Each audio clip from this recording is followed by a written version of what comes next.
পাবে। নেপাল ও গোপাল ক্ষুদিরামের দুই ছেলে।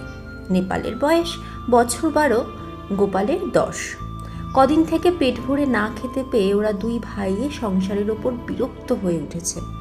নেপাল বললে, এই গোপলা, খিদে পেয়েছে না তোর?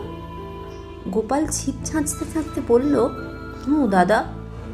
মাকে গিয়ে বল, আমারও পেট চুই চুই করছে। মা বকে, তুমি যাও দাদা।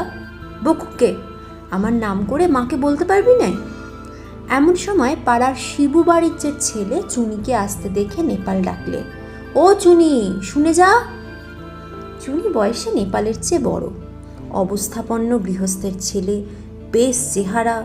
নেপালের ডাকে সে ওদের উঠোনের বেড়ার কাছে দাঁড়িয়ে বললে, কি, আয় না ভেতরে। না, যাব না, বেলা যাচ্ছে, আমি জটি পিসিমাদের বাড়ি যাচ্ছি। মা সেখানে রয়েছে কি না ডাকতে যাচ্ছি। কেন, তোর মা এখন সেখানে যে? ওদের ডাল ভাঙতে গিয়েছে। তাল নবমীর বের তো আসছে এই মঙ্গলবার, ওদের বাড়ির লোকজন খাবে। সত্যি? তা জানিস না বুঝি? আমাদের বাড়ির সবাইকে নেমন্তন্ন করবে, গায়েও বলবে, আমাদেরও বলবে, আমাদেরও করবে। সবাইকে যখন নেমন্তন্ন করবে, তোদের কি বাদ দেবে? চুনি চলে গেলে নেপাল ছোট ভাইকে বললে, আজ কি বার রে? তা তুই কি জানিস? আজ শুক্রবার বোধ হয়, মঙ্গলবারে নেমন্তন্ন। গোপাল বললে, কি মজা না দাদা? চুপ করে থাক, তোর বুদ্ধি সত্যি নেই। তাল নবমীর বের তো তালের বড়া করে, তুই জানিস? গোপাল সেটা জানতো না, কিন্তু দাদার মুখে শুনে খুব খুশি হয়ে উঠল।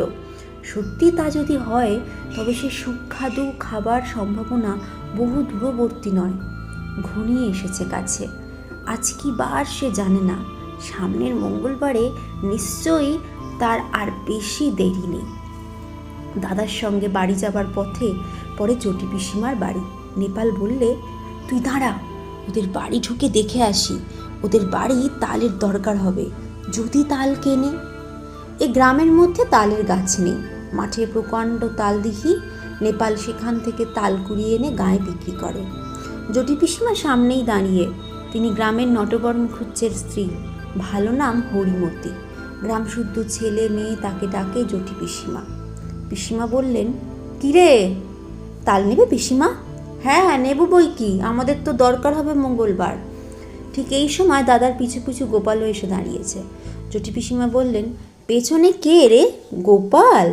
তা সন্ধেবেলা দুই ভাই গিয়েছিলি কোথায়?